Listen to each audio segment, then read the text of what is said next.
Hello दोस्तों, आज हमारा टॉपिक है कार्डियोवैस्कुलर सिस्टम, जो हम प्रीवियस स्टडी कर रहे थे। चैप्टर 5 है और बुक हमारे पास है रॉसन विल्सन की, और पेज नंबर इसका जो 74 है, जिसमें हमने देखा था कि कार्डियक सिस्टम क्या होता है या कार्डियोवैस्कुलर सिस्टम क्या होता है, और ब्लड वेसल्स देखी थी हमने, आर्टरीज और आर्टेरियोल्स को स्टडी किया था। फिर पेज नंबर 75 भी हमने स्टडी कर लिया, जिसमें हमने वेन्स और वेन्यूल्स देखी, कैपिलरीज और साइनोसॉइड्स देखी। वेन्स से रिलेटेड ही ये जो पैराग्राफ था ये नेक्स्ट पेज में था, जो हमने कंप्लीट कर लिया था, सो दैट हाफ जो है वो ना रह जाए। तो आज जो हमारा टॉपिक है वो है 76 पेज नंबर पर, ब्लड सप्लाई या control of blood vessel diameter. एक यहाँ पे डायग्राम 5.5 शो की गई है, तो इसको भी देखेंगे और ये पूरे पेज की हम according to each and every term हम स्टडी करेंगे। तो टॉपिक स्टार्ट करते हैं। सबसे पहले हेडिंग है ब्लड सप्लाई, यानी कि ब्लड सप्लाई क्या होती है। The outer layer of tissues of thick walled blood vessel receive their blood supply via network of blood vessel called vasa vasorum. जो आउटर लेयर होती है टिश्यूज़ की, जो आर्टरीज और वेन्स की, उसकी जो आउटर लेयर होती है वो एक नेटवर्क ऑफ टिश्यूज़ या नेटवर्क ऑफ स्मॉल सेल से मिलके बनी है, जिसे वैसा वैजोरम कहते हैं। वैसा वैजोरम का क्या फंक्शन है? Provide nutrients to arterioles and venules. तो वैसा वैजोरम वो छोटी समझ लें कि वो स्मॉल कैपिलरीज हैं जो ब्लड सप्लाई करती हैं। ब्लड सप्लाई के अंदर क्या होता है? ऑक्सीजन होता है, न्यूट्रिएंट्स होती हैं।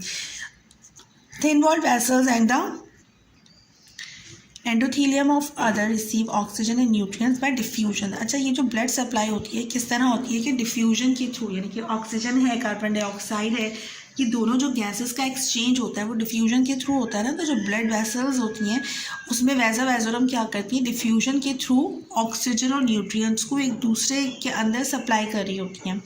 Control of blood vessel diameter. अच्छा, अब ब्लड डायमीटर को समझने के लिए, जो ब्लड वेसल है ना, इसका डायमीटर को समझने के लिए पहले हम ये समझेंगे, सो दैट हम समझ सकें किस तरह से कंट्रोल करता है। डायमीटर जो आर्टरीज या वेन्स का, स्पेशली आर्टरीज का जो डायमीटर होता है वो फ्लक्चुएट होता रहता है। फ्लक्चुएट का क्या मतलब है कि जैसे सपोज़ करें ह्यूमन बॉडी के अंदर जो ब्लड वेसल्स फैली हुई हैं, जो अपने अंदर स्पेशली आर्टरीज की को जहन में रखना, क्योंकि उसी को यहाँ पे कॉन्सेंट्रेट किया गया है, बट वेन्स की भी बात हो रही है। लेकिन आर्टरीज क्या करती हैं, उसका जो डायमीटर समझ लो, सपोज़ ये एक चैनल है जिसके थ्रू ब्लड सप्लाई हो रहा है, ओके, ये आर्टरीज़ हैं। अब आर्टरीज़ को अगर हम ट्रांसफर सेक्शन से कट कर दें, और कट करने के बाद जो इसका इंटरनल स्ट्रक्चर अगर हम माइक्रोस्कोप में देखें तो वो किस तरह दिखेगा? इस तरह से दिखेगा। ये आर्टरीज़ जो है, ये इसका जो ब्लड वेसल है, इसको कट करके दिखाइए, इस तरह पड़ी हुई है। अब इसको जहन में रखना और सोचना कि इसमें से ब्लड फ्लो कर रहा है। तो ये जो इसका डायामीटर है ना, ये डिपेंड करता है, ये इस चीज़ को मतलब कंफर्म करता है कि ब्लड प्रेशर कितना होना चाहिए। क्योंकि अगर इसका जो इंटरनल, समझ लें कोई पाइप है, एक पाइप की तरह है ना, इसमें से ब्लड फ्लो कर रहा है। अगर ये इसको ल्यूमेन कहते हैं। अगर इसका सरफेस एरिया ज़्यादा है, ये इसका डायमीटर ज़्यादा है, तो क्या है? ब्लड इजीली फ्लो कर जाएगा। अगर इसका डायमीटर कम है, कॉन्स्ट्रिक्ट हो गया, तो फिर क्या है? ब्लड फ्लो आराम स्लोली और ग्रेजुअली जो है वो रेजिस्टेंस के साथ ब्लड फ्लो पास करेगा, और फिर क्या करेगा? ब्लड प्रेशर को बढ़ा देगा। यानी कि ब्लड क्या कर रहा है? मुश्किल से पास हो रहा है ना इन ट्यूब्स के थ्रू, तो ब्लड प्रेशर बढ़ जाएगा। और नॉर्मल कंडीशन में जो ल्यूमेन होता है आर्टरीज का, वो इस तरह से होता है ना, बहुत ज़्यादा कॉन्स्ट्रिक्ट होता है ना, बहुत ज़्यादा डायलेट होता है। तो ये इसका नॉर्मल ब्लड फ्लो होता है। तो इसी जो पिक्चर है ना, इसी को एक्सप्लेन किया गया था। Smooth muscle in the tunica media of the veins and arteries is supply bye nerve of autonomic nervous system. Autonomic nervous system यानी कि ऐसा नर्वस सिस्टम जिस पे ह्यूमंस का कंट्रोल नहीं होता। ये जो डायलेट करती हैं आर्टरीज, ये ह्यूमन के कंट्रोल में नहीं होता, बट ये बहुत सारे जो फैक्टर्स होते हैं उस वजह से डायलेट या कॉन्स्ट्रिक्ट हो सकता है। These nerves arrive from vasomotor center in the medulla oblongata and they change the diameter of the lumen of the blood vessel. Medulla oblongata brain में पाया जाता है, और ये क्या करता है? ऑटोनॉमिक नर्वस सिस्टम से रिलेट करता है। ल्यूमेन ऑफ ब्लड वेसल्स, यानी कि जो ब्लड वेसल का ल्यूमेन है, ये क्या करता है? Control the volume of the body blood they contain. The blood vessel most closely regulated by this nervous mechanism are arterioles, यहाँ पे स्पेशली आर्टेरियोल्स की बात हो रही है, आर्टेरियोल्स जिसके अंदर ऑक्सीजनेटेड ब्लड होता है, such they contain proportionally more smooth muscles in their walls than any other blood vessels. क्योंकि जो आर्टेरियोल्स या आर्टरीज होती हैं वो किससे मिलके बनती हैं, स्मूथ मसल से मिलके और इलास्टिक फाइबर्स से मिलके बनती हैं। और आर्टरीज का क्या फंक्शन है कि वो अपने अंदर ऑक्सीजन रिच ब्लड रखती हैं, और ऑक्सीजन रिच जहाँ ब्लड होगा, जो आर्टरीज की वॉल होती है वो क्या होती है, थिक होती है देन वीन्स या विन्यूल्स। तो आर्टेरियल वॉल थिक क्यों होती है, सो दैट वो ब्लड का जो एक्सेस प्रेशर है, जो हार्ट जो है वो ब्लड को फेंक रहा है बॉडी की तरफ, तो वो प्रेशर से फेंक रहा है, उस प्रेशर को एब्जॉर्ब करने के लिए या उस प्रेशर के साथ अपने आप को रेगुलेट करने के लिए, या समझ लें कि उस प्रेशर को अपने आप को मेंटेन करने के लिए आर्टरीज की जो वॉल्स होती हैं वो थिक होती हैं, सो दैट प्रेशर से अगर कोई चीज़ फेंके तो उसकी वॉल्स रप्चर्ड ना हो जाए। तो आर्टरीज से आर्टेरियोल्स निकली है, जो स्मॉलेस्ट आर्टरी होती है उसको आर्टेरियोल्स कहते हैं। तो स्मूथ मसल्स फाइबर्स पे कंसिस्ट होती हैं।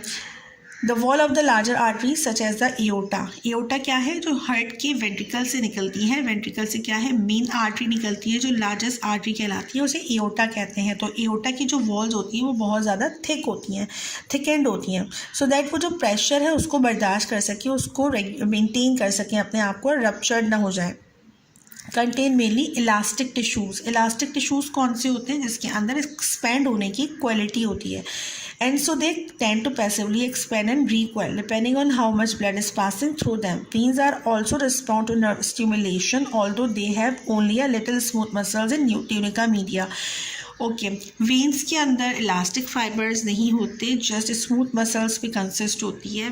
क्यों नहीं होते, क्योंकि वेन्स को ज़रूरत ही नहीं है कि वो एक्सपेंड करें। वेन्स के अंदर क्या होता है, बहुत स्लोली और ग्रेजुअली पूरी बॉडी से ब्लड लेकर वो हार्ट की तरफ जा रही हैं। समझ लो इट्स लाइक अ स्लोमो में वो जा रही हैं हार्ट की तरफ लेकर ब्लड को। तो उसको ज़रूरत नहीं है कि उसकी जो वॉल्स है वो थिक हो, क्योंकि उसकी वॉल्स थिन क्यों होती हैं, क्योंकि उसके अंदर प्रेशर ही नहीं है। ब्लड का प्रेशर तो किस में है, वो आर्टरीज के अंदर है, सो दैट आर्टरीज क्या होते हैं, थिक एंड वॉल होती हैं। Blood vessels, diameter and blood flow. अब इसको समझो डायमीटर को।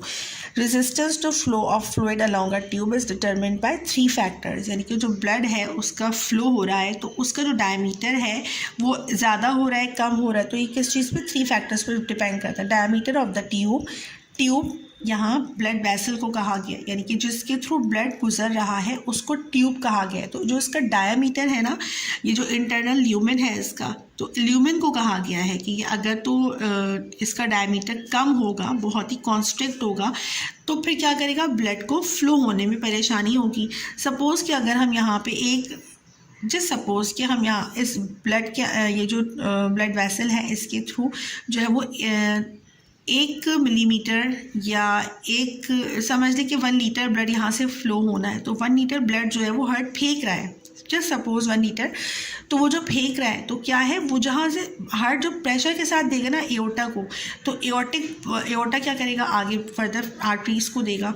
तो वो जिस प्रेशर से देगा वो क्या है, उसको थिकेंड होना चाहिए ना, सो दैट उस प्रेशर को, वरना तो वो रप्चर्ड हो जाएगी। लाइक अगर यहाँ पे वेन्स की वॉल होंगी, इसकी जो वॉल्स हैं प्रेशर से रप्चर्ड हो जाएंगी ना, तो वेन्स की वॉल होंगी तो वो थिन होंगी तो वो रप्चर्ड हो जाएंगी, बट आर्टीरियल वॉल थिकेंड होती हैं। तो अब इसके इंटरनल डायमीटर को हम देखें, जैसे ल्यूमेन कहते हैं, तो ये नॉर्मल आर्टरी का डायमीटर है और ये डायलेशन हो गई है, किसी भी वजह से डायलेशन हो गई है। सो तो ब्लड फ्लो ईजिली फ्लो करेगा ना अगर डायलेट हो गई है, बट ये डायलेशन क्या होती है, ये कंटिन्यूस बेसिस पर या परमानेंट बेसिस पर नहीं होती, ये टेम्प्रेरी बेसिस पर होती है, क्योंकि आर्टरीज क्या है, ऑलवेज डायलेट नहीं रह सकती। इसको किसी मेडिसिन से, कोई ड्रग्स से, सर्टेन ड्रग्स से डायलेट कर दिया जाता है फॉर सम रीज़न।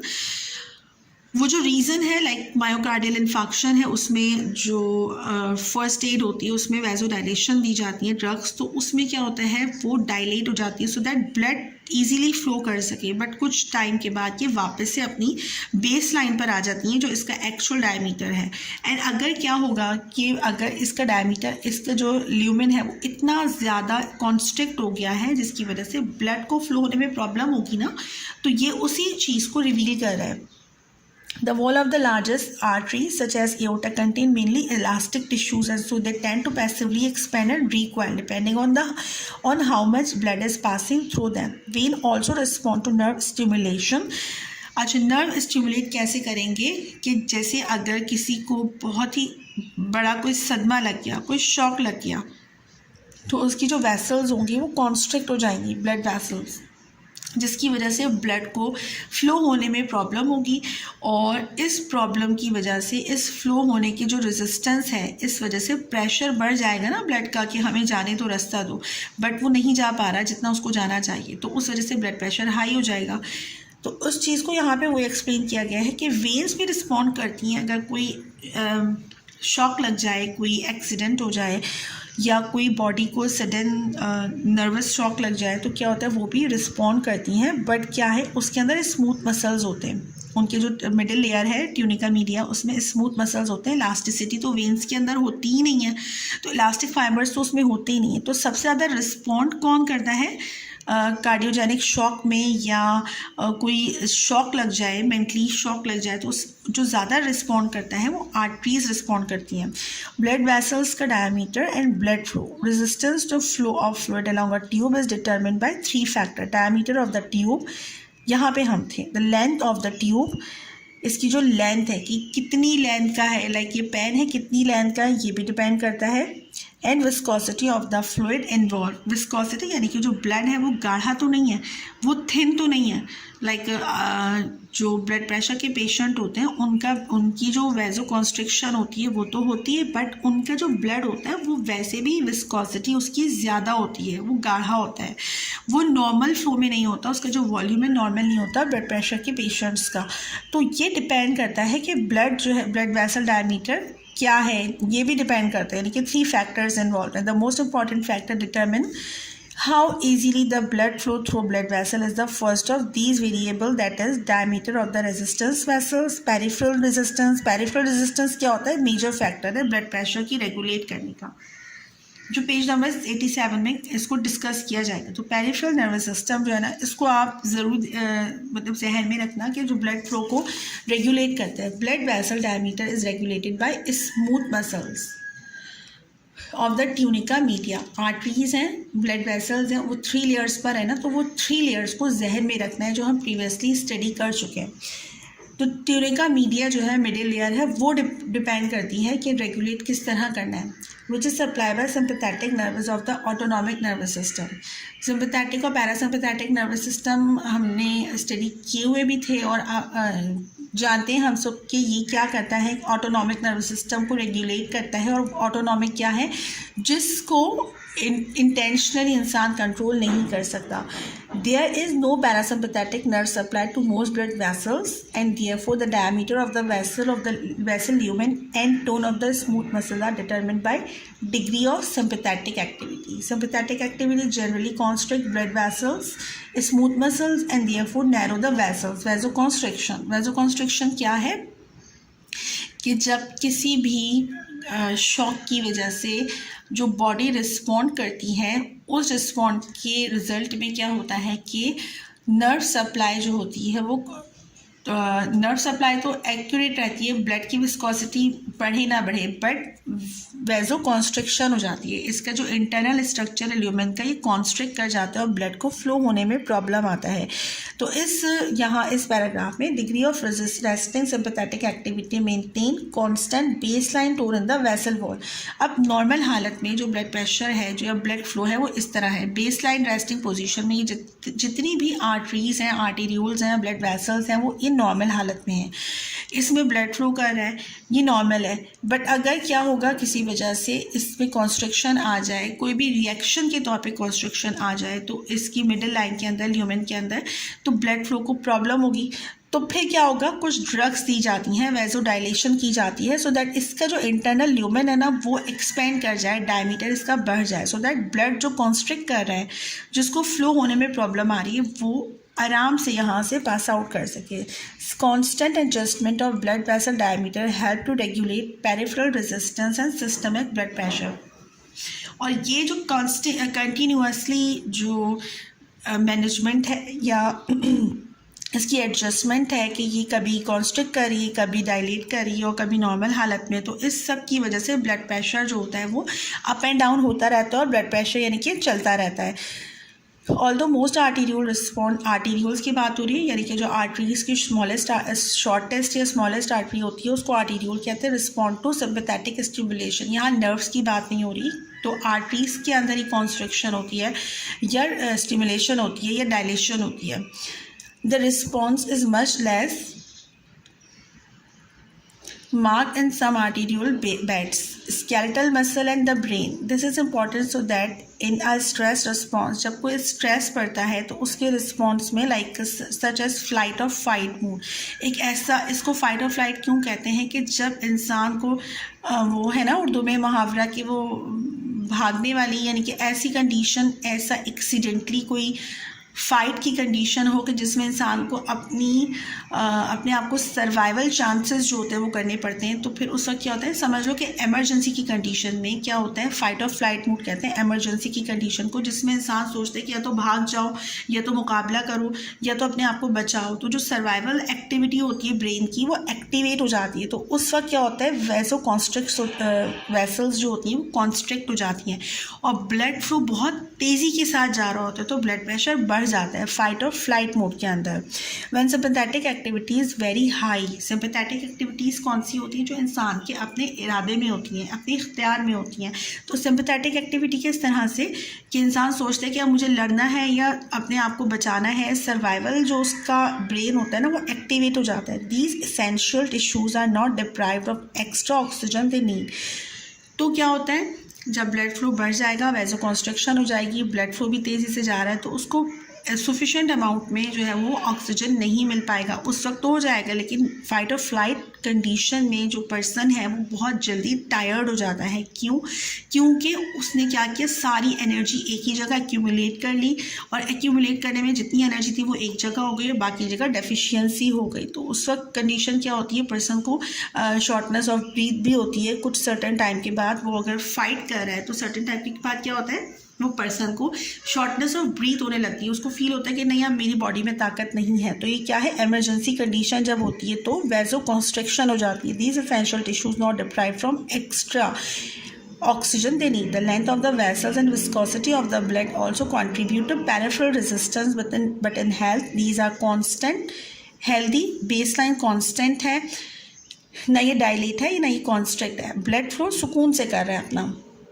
अगर इसमें डायलेशन हो गई या कॉन्स्ट्रिक्शन हो गई तो ये डिपेंड करता है, अगर डायलेशन ज़्यादा हो गई तो क्या होगा, ब्लड प्रेशर डिक्रीज़ कर जाएगा ना, ब्लड इतना है ही नहीं कि जितना ज़्यादा रास्ता है, तो वो क्या होगा, डिक्रीज़ कर जाएगा ब्लड प्रेशर। और अगर रास्ता तंग हो गया है और ब्लड को आगे फ्लो करना है तो ये कॉन्स्ट्रिक्शन हुई भी है तो ब्लड इंक्रीज़ कर जाएगा। तो इस चैप्टर, इस पेज में जो है, पेज नंबर 76 में जो है ब्लड फ्लो को एक्सप्लेन किया गया है। अगर आपको ये वीडियो समझ आई तो मेरे चैनल को लाइक और सब्सक्राइब ज़रूर कीजिए और कमेंट सेक्शन में भी मुझे ज़रूर जो है वो अपनी राय का इज़हार करें।